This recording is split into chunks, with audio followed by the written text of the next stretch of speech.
Welcome back. New FBI numbers suggest the level of violent crime is receding, but in so many corners of our country and right here in D.C., if you talk to people who lived through it all, it doesn't matter what the numbers say. My guest tonight's embarking on a very personal crusade to stem the crime across the country.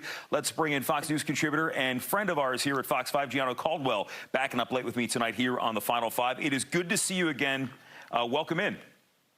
Great to be with you, brother. And right off the top, I know it's been years since we've seen each other, but I really appreciate the work that you've been doing on this show and beyond. Thank you. Well, I appreciate that very much. And what you're about to do, what you're embarking upon as of this week, you launched the Caldwell Institute for Public Safety. The reason you did it on Monday, though, was for a very personal reason.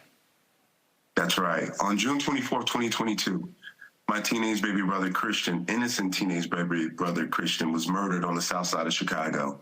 And since then, I've been out for justice for him and many others across the country. And as you know, I work for Fox News Channel, and the network has been so generous to allow me to go, and when someone, a family of however many people are murdered, a daughter, a son, a niece, a nephew, they allow me to go out, interview that person, help raise money for that person, to helpfully ensure that justice is served and they can get justice for their family. Well, I've decided, since it's a 2-year anniversary, which was this past Monday, June 24th, that I needed to take this up another step, because violent crime in our country has been out of control. I know the numbers you just stated, or rather the data you stated by the FBI saying that crime is down.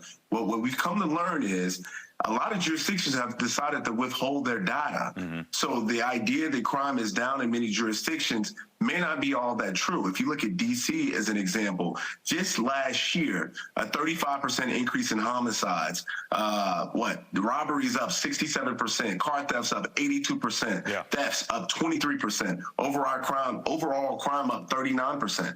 This is something that shouldn't be accepted in any jurisdiction. And with the Caldwell Institute for Public Safety, especially going to jurisdictions like Chicago as an example, New York, Philadelphia, many other places that may not necessarily be these major cities, we're going now and taking on the progressive prosecutors who are choosing to decline to prosecute many criminal elements. We're talking about people who have been elected into these positions, who have chosen to not do the duties in which they have been elected to do. This needs to stop. I'm gonna be honest with you. I am pissed the hell off with what I'm seeing in this country, because it can be someone else that's watching this programming right now, their son, their brother, their nephew, their cousin, who can be shot and killed. On the same day my brother was murdered, a 6-month-old baby by the name of Cecilia was murdered in the streets of Chicago. This isn't a local issue. This is a national issue. And I'm encouraging people to go to caldwellinstitute.org, support our cause, because this needs to come to an end. And unfortunately, I am the person to do this because of the tragedy that happened in my family. But it's no longer about my family. It's about the thousands of others who are losing their lives annually. One of the reasons when I came here to D.C. and I live in the city is because I talk to people all the time. I talk with my neighbors. I talk with people in the neighborhood, people who know me from Fox 5, and we discuss how violence in this city has impacted them greatly. And it's not just in major cities. I know outside of suburban Cleveland a couple of weeks ago, a 3-year-old boy was with his mother,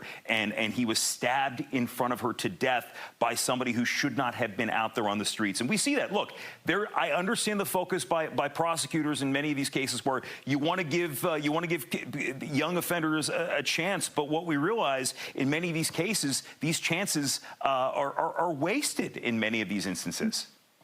Absolutely, and people like George Soros, who spent millions of dollars impacting the judicial system to reshape it, and what I believe to destroy the country from within. We've had over 75 prosecutors, himself, have given millions of dollars in what they've claimed to be criminal justice reform. Criminal justice reform, this is justice for the criminal. That's what we're seeing. I have a friend, Patrick, who recently uprooted his family from Washington, D.C. because he was scared of his family being next, them being murdered or harm coming to them. I have so many friends in Washington, D.C., a city that I lived in for 5 years. I moved there in 2012, left in 2017. Before I moved, it was a fairly decent city, fairly safe per my experience. But now it seems that many of these jurisdictions have gone to hell. And I'm not saying that to be bombastic at all. Many people feel fear of consequences from these prosecutors, meaning they don't know what may happen. And it's happening all over the country.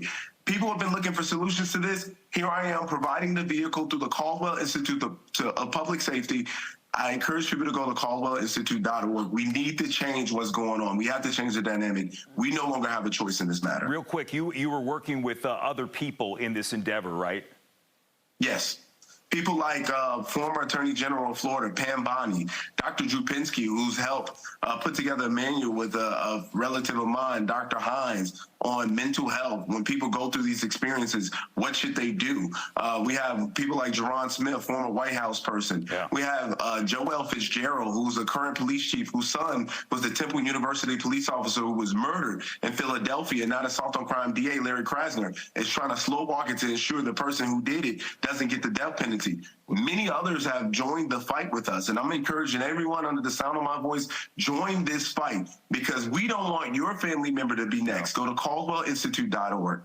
Thank you so much, Jim, for having me. Gianno, we appreciate it. It's good to see you again, and good luck with this. Thank you so much. Final Five back right after the break.